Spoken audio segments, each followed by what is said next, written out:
3 jours après, depuis la démolition des constructions jugées anarchiques par la ville de Kinshasa aux environs de la place Kintambo Magasin, les victimes appellent à l'aide, obligées de passer la nuit à la Belle Étoile sans aucune assistance ou indemnisation. Ce mercredi, nos reporters ont relevé une tristesse et une amertume profonde. La réhabilitation de plusieurs axes routiers à Kinshasa, initiée par le gouvernement provincial, vise à améliorer la fluidité du trafic et les conditions de circulation dans la capitale, des efforts qui dénotent notamment l'engagement des autorités provinciales à améliorer la mobilité urbaine. Ce mercredi, nos reporters ont sillonné certains acteurs de Kinshasa à suivre dans ce journal. C'est l'heure de vous informer, mesdames et messieurs. Bienvenue dans cette grande édition du journal sur Ecofin Télévision. Tout d'abord, en mission officielle aux États-Unis, le ministre de l'Industrie et Développement des PME, Louatom Kabomba, a visité en début de semaine les installations de la société Lighten basée en Californie, partenaire pour une future usine des batteries lithium-soufre en RDC. Cette visite fait suite à la signature en janvier dernier à Davos d'un protocole d'accord historique entre la RDC et Lighten lors du Forum économique mondial.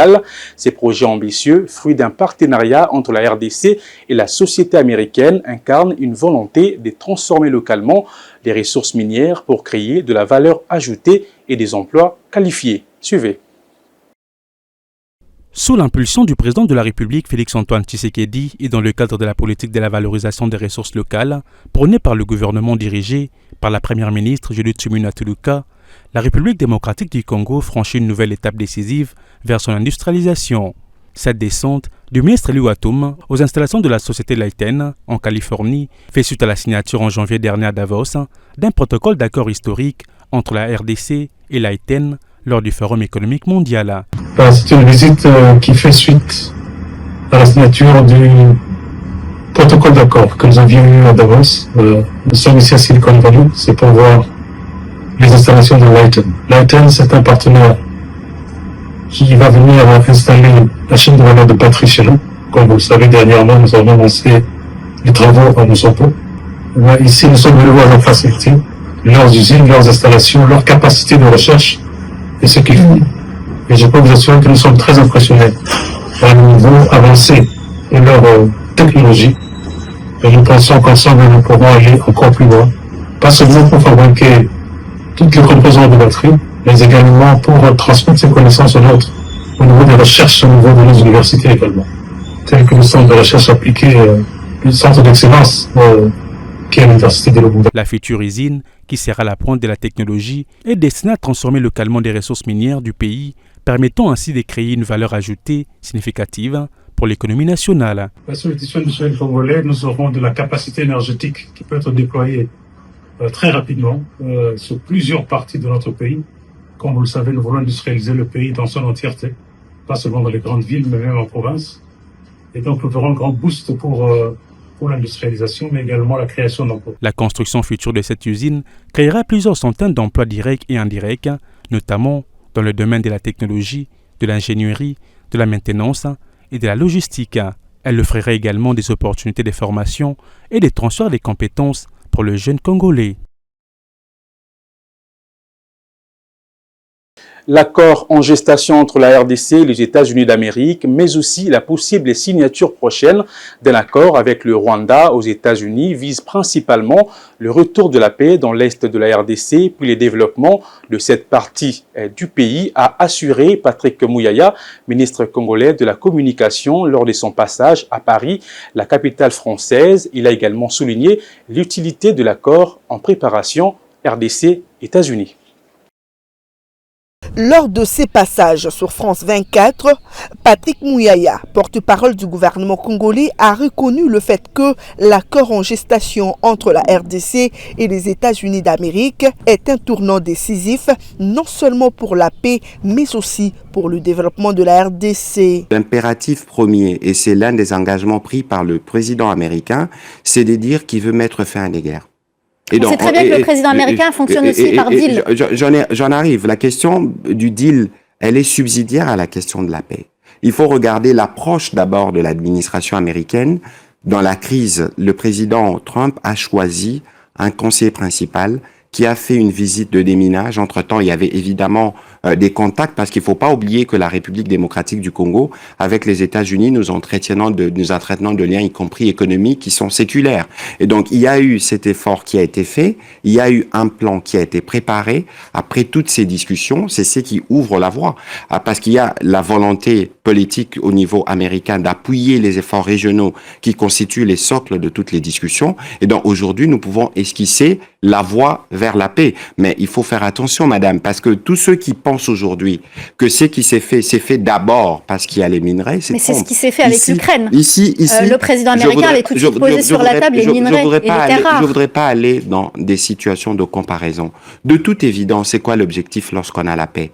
Après la paix, ce que nous voulons, c'est les développements. Il est à noter que cet accord en gestation prévoit, selon certaines sources, entre autres, de l'exploitation de ressources minières en RDC, en contrepartie de la sécurisation de l'Est du pays, appuyée par des investissements américains dans les infrastructures, l'énergie et les mines. Les contribuables assujettis à l'impôt sur le bénéfice et profit IBP en sigle sont sommés de régulariser leur situation au plus tard le mercredi 30 avril 2025, d'après le chargé d'études de la Direction des études statistiques et communication de la DGI, Régie financière publique. Selon ces derniers, au-delà de ces délais, les pénalités financières seront appliquées conformément à la législation fiscale en vigueur. Les détails dans cet élément. L'échéance fiscale concernant le paiement de l'impôt sur le bénéfice et profit IBP s'est clôture le mercredi 30 avril, a indiqué la Direction générale des impôts dans un communiqué. Il s'agit là d'une obligation fiscale majeure à laquelle sont soumises toutes les catégories des contribuables gérées par cette régie financière publique. D'après cette institution publique, pour l'échéance fiscale de l'année en cours, il y a une innovation particulière pour les contribuables relevant du droit commun. Il s'agit donc de l'obligation de certification des états financiers à déposer en annexe de la déclaration de l'impôt sur les bénéfices et profits fixés pour le 30 avril 2025. Ces états financiers, précise la Direction générale des impôts, doivent être certifiés par des experts comptables, dûment inscrits au tableau de l'Ordre national des experts comptables de la RDC, ONEC-RDC. En République démocratique du Congo, certaines entreprises ont du mal à respecter cette échéance et courent le risque de s'exposer à des sanctions. D'autres, cependant, cherchent de voies et moyens pour présenter des états financiers non conformes. Ce qui constitue un manque à gagner pour le Trésor public, a indiqué le chargé d'études de la Direction des études statistiques et communication de la DGI. À lui de rajouter que les pénalités seront appliquées conformément à la législation fiscale en vigueur en République démocratique du Congo pour toute entreprise qui dépassera cette date. Je l'annonçais au sommaire de ces journaux, 3 jours après, depuis la démolition des constructions jugées anarchiques par la ville de Kinshasa, aux environs de la place Kintambo Magasin, les victimes appellent à l'aide, obligées de passer la nuit à la Belle Étoile sans aucune assistance ou indemnisation. Sur place, ce mercredi 30 avril, nos reporters ont relevé une tristesse et une amertume profonde et ont rencontré des familles entières pratiquement en errance autour des ruines. Tony Antoine Dibendila, Michel Kachama et Célé Chamala pour le reportage. Démolition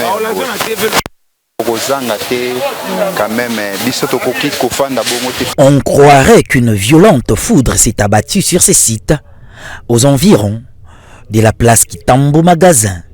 Ces ruines sont en réalité les restes de la démolition des constructions jugées anarchiques le dimanche 27 avril dernier par les autorités urbaines. Depuis 3 jours déjà, les victimes ne savent où aller, obligés de passer la nuit à la Belle Étoile, biens et familles entassés autour des désastres matériels environnants. Nous sommes abandonnés à notre triste sort, disent-ils, des larmes coincées sous la gorge. On vient démolir sans toutefois aviser. On vient directement comme ça. Nos histoires, nous avons perdu toutes les histoires. On n'a absolument rien.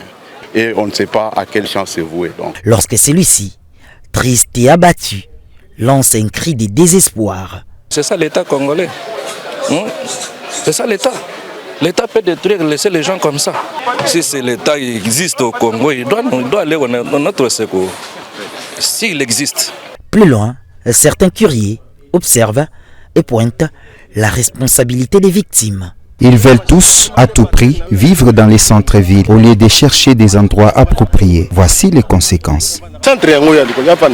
Ces décors de chaos renvoient tout de même à la responsabilité de toutes les parties, mais au plus haut point, à celle de l'État. Car l'anarchie urbaine à Kinshasa et dans certaines villes du pays sont la conséquence directe de l'incurie des services publics censés réguler de manière rigoureuse l'urbanisation dans une ville comme Kinshasa. À ce niveau, la République doit faire preuve de diligence et venir en aide à ses compatriotes à l'abandon. C'est aussi ça, la raison d'être d'un État.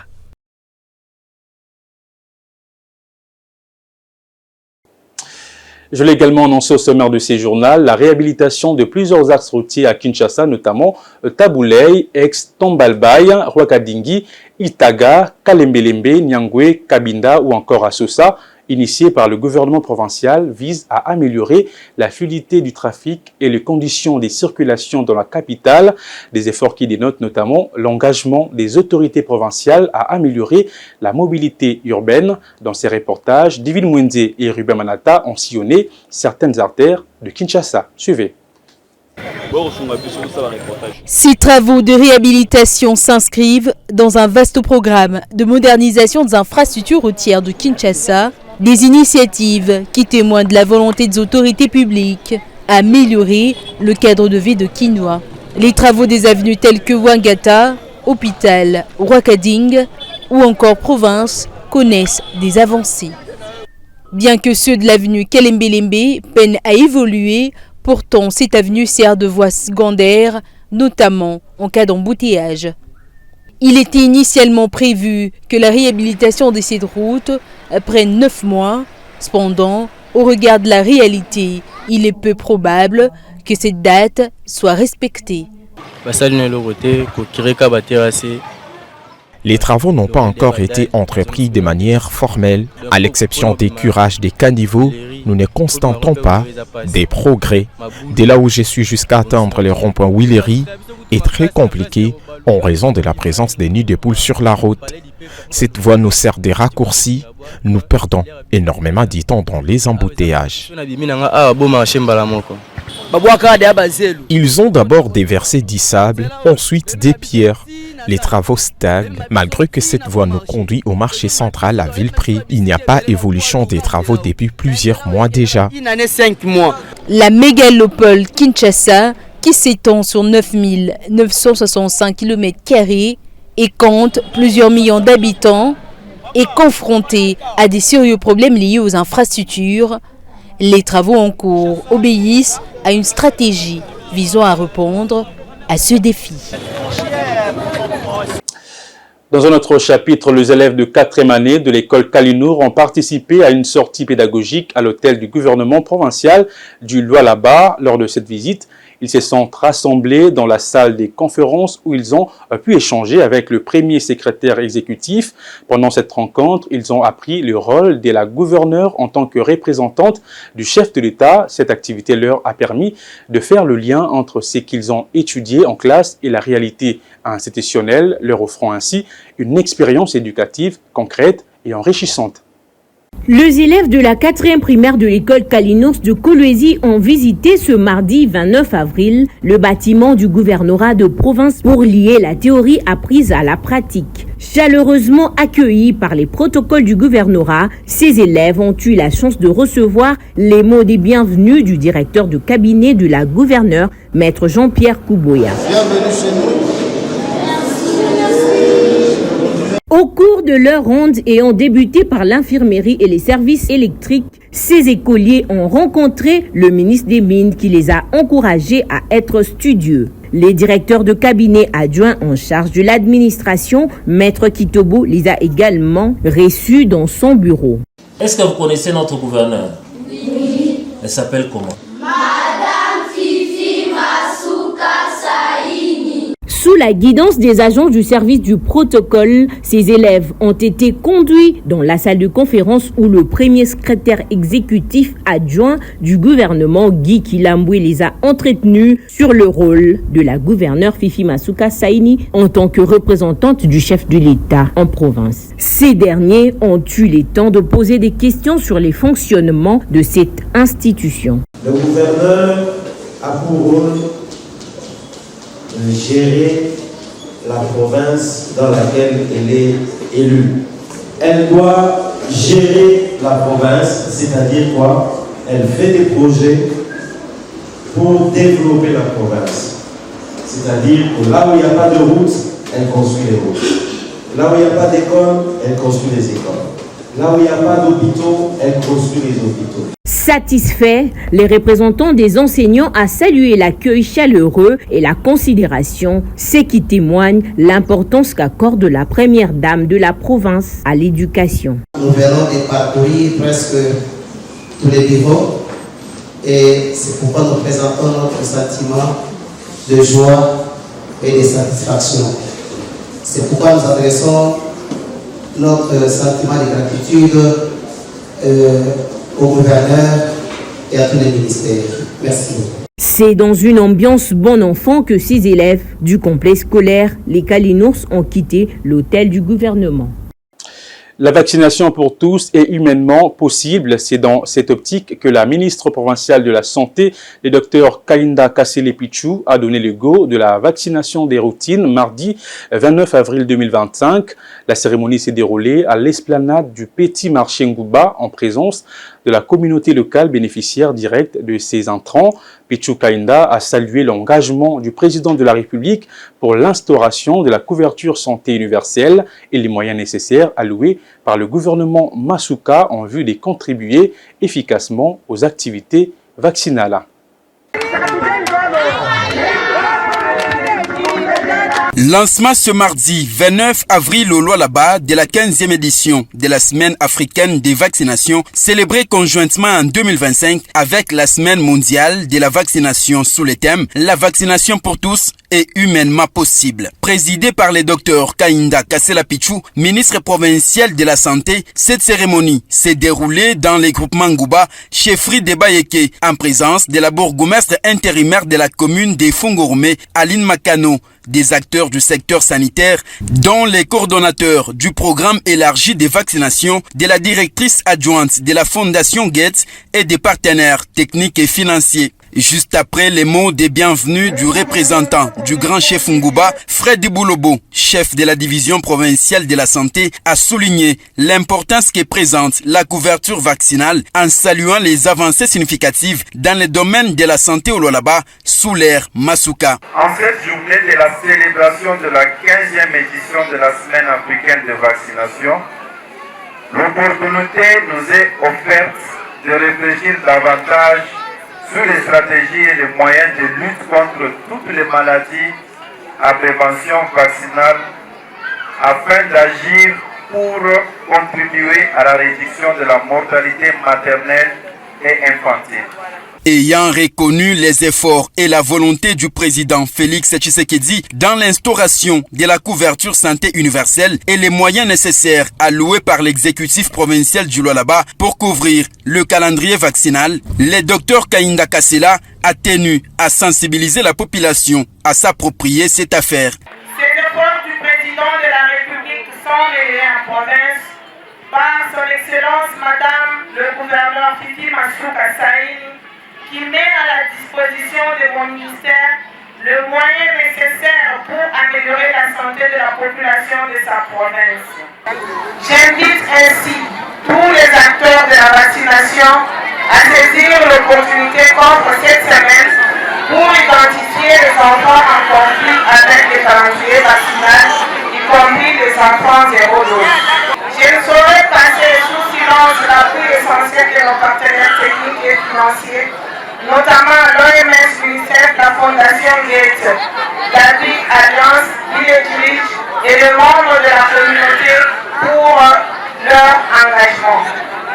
C'est sur cette note que je déclare lancer la Semaine africaine de vaccination Séance tenante, l'émissaire d'Emasuka Saini Fifi, aux côtés de ses pairs, a administré quelques gouttes de vaccins aux enfants dont leur âge varie entre 0 et 59 mois. Le docteur Pichu Kainda a ensuite visité le centre de santé Ngouba pour s'imprégner du bon déroulement des activités vaccinales dans cette contrée qui connaît un flux de la population venue d'autres horizons du pays.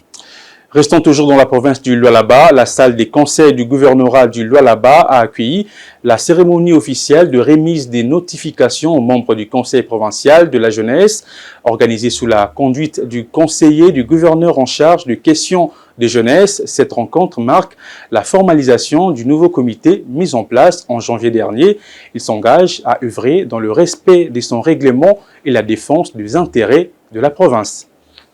Élus en janvier dernier, les membres du Conseil provincial de la jeunesse ainsi que ceux du comité de suivi ont officiellement reçu leur notification avant le lancement de leurs activités. La cérémonie des remises s'est déroulée dans la salle des conseils de l'hôtel du gouvernement du Lualaba ce mardi 29 avril 2025.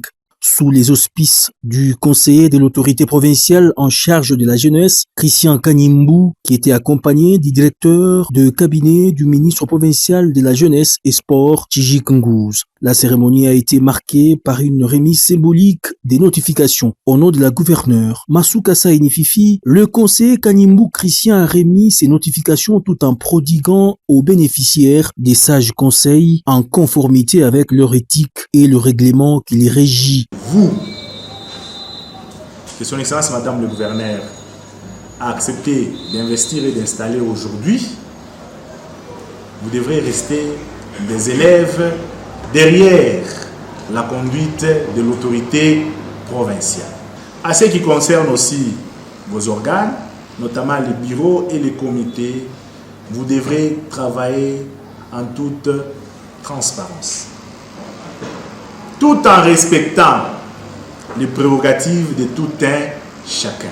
Le nouveau président du conseil provincial de la jeunesse, au nom de son comité, a exprimé sa gratitude envers la chef de l'exécutif provincial, Marie-Thérèse Masuka Saini Fifi, pour son soutien et son accompagnement. L'autorité provinciale, nous citons son Excellence Fifi Masuka Saini pour la considération. Voyons qu'elle considère la jeunesse. Et cela s'est matérialisé par l'arrêté portant investiture et installation du bureau du Conseil provincial de la jeunesse. Nous disons merci. Les objectifs majeurs de cette organisation juvénile consistent à soutenir le gouvernement congolais dans ses projets de développement, à sensibiliser la jeunesse au patriotisme et à encourager leur participation active dans la vie sociale et politique du pays. Et pour terminer, la dégradation du boulevard Lumumba de Kalemi, l'investissement en partenariat public-privé sur la route Kalemi-Manono et la sécurisation de partenaires chinois qui viennent pour ces investissements ont été au centre de l'entretien le mardi 29 avril entre le directeur général de l'ACGT Nico Nzaou et le gouverneur du Tanganyika Chris Kitungwa au siège de l'ACGT à Kinshasa. Regardez. Une fois la présentation de l'entreprise faite à l'intention de ses hôtes de marque, le DG Nico Nzaou a énuméré les différentes interventions de la CGT dans cette partie du pays. La province du Tanganyika a bénéficié du programme sino-congolais d'un boulevard de 4 voies et 12,5 km qui va de la colline de Ta jusqu'à l'aéroport de Kainda. Cet ouvrage d'haute facture a perdu de sa superbe suite à la montée des eaux du lac Tanganyika. Cette dégradation a été au centre de cet échange entre les deux jeux de la CGT et le gouverneur de la province du Tanganyika. Nous risquerons de voir cette route se couper en deux. Il a été lui-même avec nous sur terrain la fois dernière, avant l'arrivée de son Excellence Monsieur le Président de la République. Nous avons mis la main à la pâte et surtout avec le concours de Monsieur le Directeur Général, nous avons vu cette route se relier avec nos partenaires de Faïtouane. Aujourd'hui, cette question persiste et nous nous sommes rencontrés pour que l'on réfléchisse sur des solutions adéquates et que ces solutions puissent se résumer dans la résilience. Autre investissement de la CGT dans le Tanganyika, la route Kalemi et Manono à construire sur près de 450 km en partenariat public-privé grâce à la firme Faipon. Le travaux déjà en cours butent à quelques soucis d'insécurité dans la zone, une situation qui va vite changer, en croire le gouverneur. Nous avons rassuré monsieur le directeur général par rapport à cette question, notamment la sécurisation de biens et de personnes qui vont être là pour la route Kalemi-Manono, pour que ces travaux se fassent en toute sécurité. Autour de la table, pour ces temps de l'entretien, le DG de la CGT s'était entouré de ses principaux collaborateurs. Prenons à présent la revue de presse des journaux parus ce mercredi dans la ville de Kinshasa.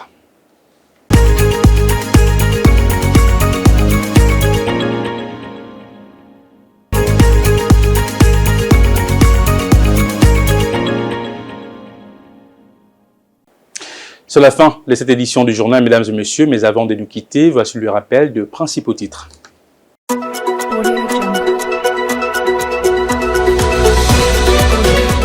Trois jours après, depuis la démolition des constructions jugées anarchiques par la ville de Kinshasa aux environs de la place Kintambo Magasin, les victimes appellent à l'aide, obligées de passer la nuit à la Belle Étoile sans aucune assistance ou indemnisation. Ce mercredi, nos reporters ont relevé une tristesse et une amertume profonde. La réhabilitation de plusieurs axes routiers à Kinshasa, initiée par le gouvernement provincial, vise à améliorer la fluidité du trafic et les conditions de circulation dans la capitale, des efforts qui dénotent notamment l'engagement des autorités provinciales à améliorer la mobilité urbaine. Ce mercredi, nos reporters ont sillonné certains acteurs de Kinshasa à suivre dans ce journal. Ce journal est complètement terminé. Mesdames et messieurs, merci d'avoir suivi et bon suite des programmes sur nos antennes.